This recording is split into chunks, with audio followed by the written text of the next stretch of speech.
সামনেই বড়দিন। বড়দিন উপলক্ষে একটা আবেগপ্রবণ গল্প আজ আপনাদের সকলের সঙ্গে শেয়ার করছি। না ম্যাডাম, এটা খোকাবাবুর খেলনা নয়, বিশ্বাস করুন আমায়। কান্নায় ভেঙে পড়তে লাগলো কুসুম। কি বললি? তোকে বিশ্বাস? লোকের বাড়ি কাজ করে এত দামি একটা খেলনা তুই তোর বাচ্চার জন্য কিনেছিস, এটা আমায় বিশ্বাস করতে হবে? কই রে পাবলো, একবার এদিকে আয় তো, দেখ তো এটা, দেখ এটা কার? পাবলোর ভ্রু কুঞ্চিত। মাম্মাম ঠিক বলেছে কুসুম মাসি, এটা আমার। তুমি দেখোনি আমি প্রায় এটা নিয়ে খেলি? না খোকাবাবু না, এটা তোমারটা নয়, ভালো করে দেখো। এটা আমি কিনে এনে ব্যাগে রেখেছি। আজ ওই যে কি বলে না, সাহেবের বড়দিন না কি যেন, আমার বাবু কোত্থেকে জেনেছে আজ নাকি কেউ একজন বুড়ো দাদু এসে সব বাচ্চাদের উপহার দেয়। ও আমায় কালকে কাঁদতে কাঁদতে জিজ্ঞেস করলো, মা ওই দাদু বস্তিতে কেন আসে না গো? রাস্তা চিনতে পারে না? এখানে তত আলো নেই বলে? তোমার কাজের বাড়ির পাবলু দাদা পায়, ওর সব বন্ধুরা পায়, আমি পাই না কেন? ও তোমার কাছ থেকে এসব জেনে গিয়েছিল খোকাবাবু। তোমার ওই খেলনাটাই ওর খুব পছন্দের ছিল।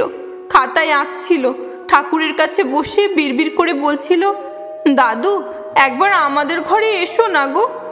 ওর চোখের জল মুছে ওকে একটু আনন্দ দেব বলে আমি নিজের যা জমানো ছিল তাই দিয়ে এটা কিনে এনেছি। বাড়ি যাওয়ার সময় নিয়ে গিয়ে রাতে চুপি চুপি ওর বিছানায় রাখবো। ও ভাববে সত্যিই বুঝি বড়দিন হয়, কেউ আসে, বাচ্চাদের ভালোবেসে উপহার দেয়। কোনো বড় লোক গরিব লোক মানে না, আমাকে বিশ্বাস করো। ভীষণ কান্নায় একেবারে ভেঙে পড়ে কুসুম। পাবলো ঘরে ঢুকে যায়। পাবলোর মা খেলনাটা কুসুমের হাত থেকে কেড়ে নিয়ে কুসুমকে বাড়ি থেকে বেরিয়ে যেতে বলে। ঘরে ঢুকে কিছুক্ষণের মধ্যেই পাবলো বুঝতে পারে তার ভুল। তার সেই দামি খেলনা সযত্নে তার জায়গাতেই আছে। ইস, সে যে কেন ঘরে এসে আগে দেখে নেয়নি একবার। ছোটবেলা থেকে যার কোলে পিঠে চাপছে তাকেই আজ মায়ের মতো সেও চোর ভাবল। বুকের ভিতরটা ভারী হয়ে এলো, কান্নাটা গলা থেকে চোখে মুখে ফুটে উঠল। পাবলোর কান্না শুনে মা ছুটে এলো। পাবলো চিৎকার করলো, বড় ভুল করেছি মা আমরা। আমিও না দেখেই কুসুম মাসিকে কষ্ট দিলাম, আমাকে এক্ষুনি নিয়ে চলো ওদের বাড়ি। কুসুম আর তার ছেলে ভাঙা ঘরের মেঝের উপর শুয়ে আছে। কুসুমের চোখের জল গালে শুকিয়ে দাগ হয়ে আছে।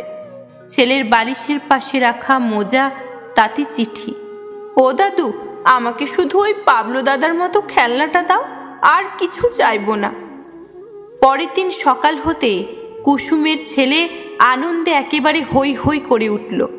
মা ওঠো, মা দেখো সাহেব এসেছিল, মা এই দেখো কত খেলনা দিয়ে গেছে, দেখো পাবলু দাদার মতন খেলনাটাও, চকলেট, কেক, কত কিছু।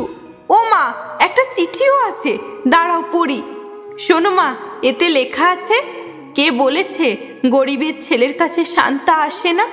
ঠিকমতো ডাকতে হয়, ভালোবাসতে হয়, আর মন দিয়ে পড়াশোনা করতে হয়।